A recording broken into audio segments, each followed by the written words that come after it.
시청자 여러분 안녕하십니까. 전학현의 안보 정론 오전 뉴스입니다. 두 번째 뉴스가 되겠는데요. 속보입니다.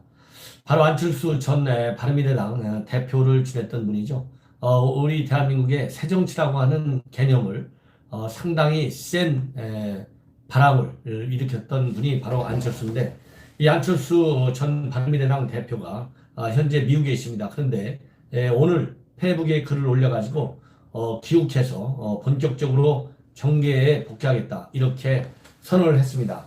따라서 이 내용을 여러분들께 전해드리겠습니다.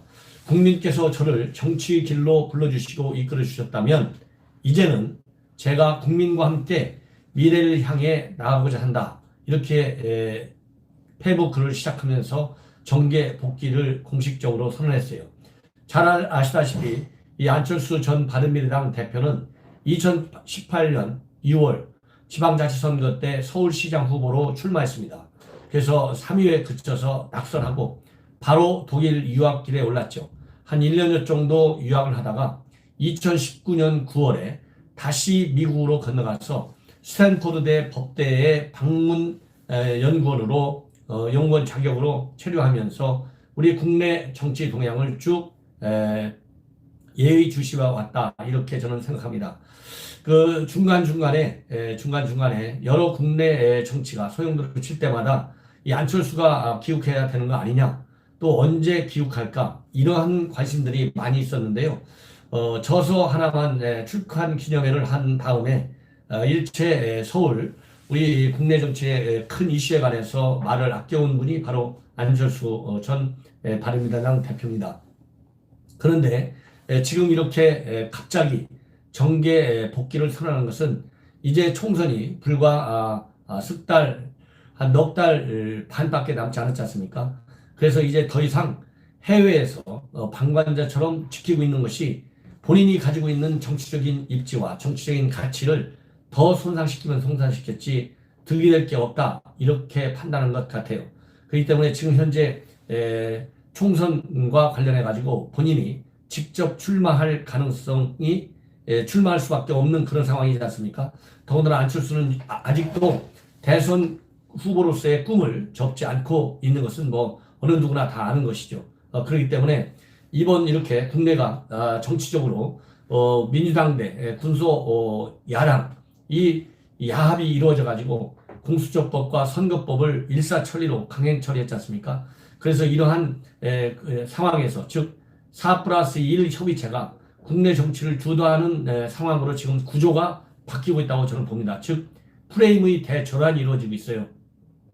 조국 사태로 인해 가지고 이 프레임 전쟁에서 우리 보수 야권에 유리할 걸로 생각을 했었는데 4+1 협의체가 본격적으로 가동되고 선거구를 서로 당내에 따라서 나눠먹겠다 이런 전략으로 빠지면서 4+1이 전국의 주도권을 잡는 형국으로 지금 바뀌고 있습니다.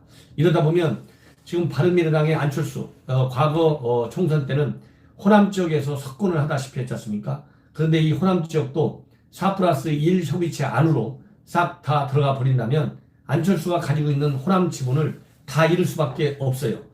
더군다나 지금 호남 지분을 나눠먹기 위한 대한신당이 있죠. 그 다음에는 바른미래당의 비당권파가 있죠. 그 다음에 박지원 계열이 있죠. 그 다음에 정동영 계열의 민주평화당이 있죠. 그렇기 때문에 호남을 두고 야권 내에서 2중대, 3중대, 4중대, 5중대들끼리 지금 난리가 났는데 안철수의 지분이라고 하는 것이 어디에 있습니까? 호남에 있잖아요.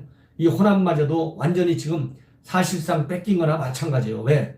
4+1 협의체가 가동되는 동안에 선거법 가지고 선거구를 나눠먹는 과정에 안철수 하나도 목소리를 내지 못했어요. 그렇다고 해서 손학규 대표가 당권을 장악하고 있는데 제가 보기에는 손학규가 손학규 정치를 하지 안철수 정치를 하는 것은 아니다. 이러다 본다면 이 오리알 신세를 면하기가 쉽지 않은 그 벼랑 끝에 서 있는 것이 안철수다. 저는 그렇게 봅니다. 그렇기 때문에 시기적으로 이렇게 말하자면 국내 정치 지역이 지금 대대적으로 재편되는 과정이 있어요. 범여권은 여권대로, 범야권은 야권대로. 지금 현재 범보수 야권의 경우에는 지금 보수 대통합의 물결을 중심추는 우리 자유한국당이 가지고 있는 것 아니겠습니까? 여기에 유승민 의원이 불과 8석밖에 되지 않는데 108석의 자유한국당과 당대당 통합, 보수대 통합을 지금 논의하고 있는 상황이에요. 더군다나 어제 1월 1일 신년사를 계기로 해서 황교안 대표와 유승민 의원이 동시에 보수대 통합을 추진하기로 이렇게 각각 다시 한번 목소리를 냈고, 이 과정에서 이 안철수 개마저도 우리 보수 대통합에 들어오면 좋겠다라고 하는 것이 우리 한국당 내 일각의 생각인 것으로 그렇게 지금 알려지고 있기 때문에 안철수가 해외에서 신문만 보고 또 서울에 있는 측근들하고 통화만 해가지고는 이렇게 소용돌이치는 급변하는 국내 정치 구조 프레임의 변화에서 완전히 낙오될 수가 있다. 그렇다고 한다면 본인이 대선은 관두고 총선에서도 입지를 찾기가 쉽지 않을 거라고 하는 위기의식에 사로잡혀 있을 가능성이 많습니다. 그렇기 때문에 전격적으로 페북을 통해서 들어와서 정계 복귀하겠다 이렇게 얘기를 한 것 같습니다. 자, 그렇다고 한다면 과연 이 안철수 페북에서 어떤 논리로 어떤 기조로 이렇게 정계 복귀를 선언했는지 여러분들께서 상세히 아실 필요가 있어요. 그래서 페북에 나와 있는 글을 여러분들께 말씀을 드리겠습니다. 안녕하십니까, 안철수입니다.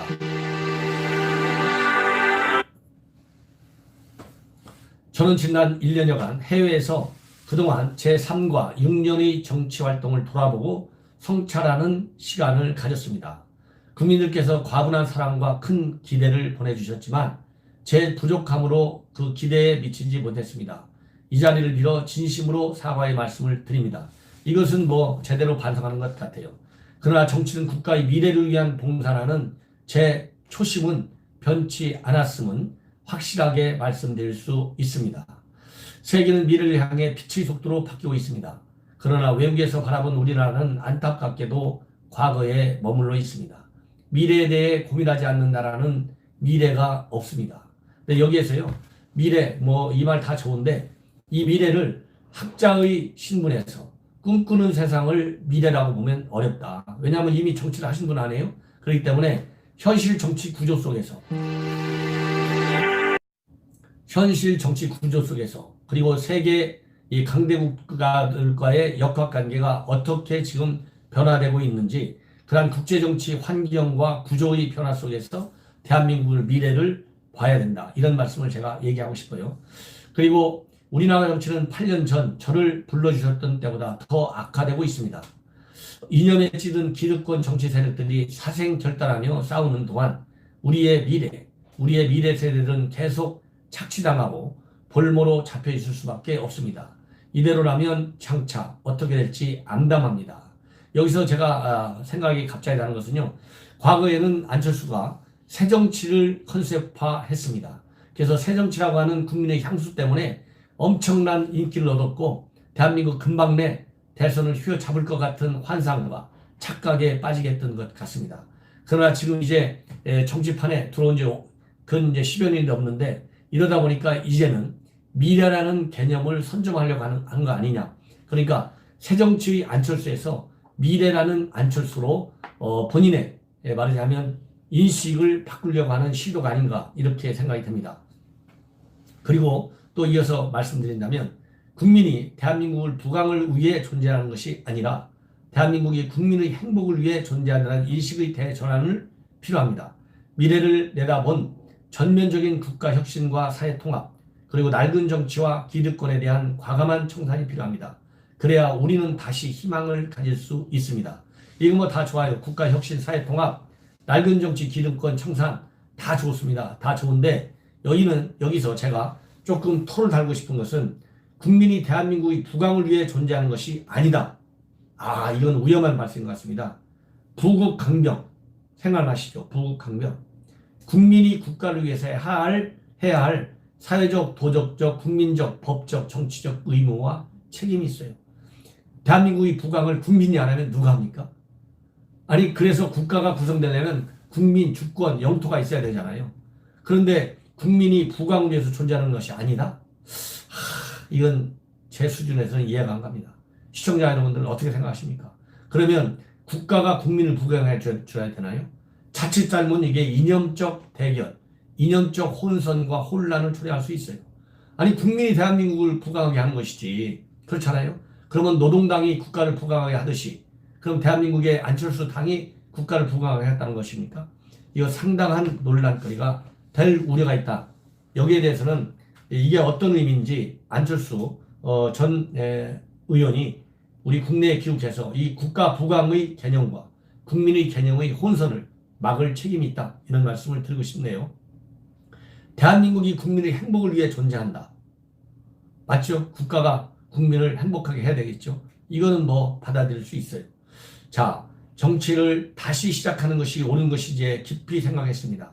우리 국민께서 저를 정치의 길로 불러주시고 이끌어 주신다면 이제는 제가 국민과 함께 미래를 향해 나가고자 합니다. 그동안 많은 분들이 고마운 말씀을 보내주셨습니다. 정말 감사드립니다. 이제 돌아가서 어떻게 정치를 바꿔야 할지, 어떻게 대한민국이 미래로 가야 하는지에 대해 상의 드리겠습니다. 외로운 길을 잃지라도 저를 불러주셨던 국민의 마음을 소중히 되새기면서 가야 할 길을 가겠습니다. 새해 복 많이 받으십시오. 고맙습니다. 안철수 올림. 딱 이렇게 되어 있는데요. 여기서 보면 제가 보기에 성착, 그 다음에 미래, 예, 그리고 국민이 불러줬다. 다시 이렇게 되는데 결국은 이제 중간에 제가 말씀드린 대로 대한민국의 미래의 개념을 본인이 선점하는 것처럼 이렇게 국민들에게 홍보하면서 본인의 이미지 맞으면 리빌딩을 하는 것이죠. 새로운 이미지를 부각시키면서 정계 복귀를 선언했는데 이 미래의 개념을 과연 안철수가 어떻게 그려주느냐, 그 그림을 우리 국민에게 어떻게 보여주느냐에 따라서 안철수의 새정치로서의 안철수의 정치적 자산, 가치 이미 다 한번 몰락한 거 아니겠습니까? 이 몰락한 안철수의 이미지 위에 다시 미래의 개념을 얼마만큼 잘 그리냐에 따라서 이제 안철수의 정치적 주가가 달라질 수 있다. 이런 말씀을 드리고 싶고요. 이 미래의 개념에 보수 대통합적으로 본인이 미래를 설계할지 아니면 독자 노선으로서 안철수의 미래를 설계할지 아니면 또 4+1에 다시 또 숫자 하나를 더 얹어가지고 왜냐하면 4+1 개념에 바른미래당의 당권파가 들어가 있어요. 그럼 손학규는 안철수파가 맞지 않습니까? 거기에 지분을 하나 더 얹어서 거기에 편승을 하겠다는 것인지 분명히 미래의 정치적 진로 먼저 이념이라든가 그 콘텐츠를 밝히기 전에 이 정치적인 미래의 개념이 과연 4+1에 하나 얹는 건지 독자 노선인지 아니면 보수 대통합의 노선인지에 대해서 분명히 밝히는 것이 굉장히 중요하다.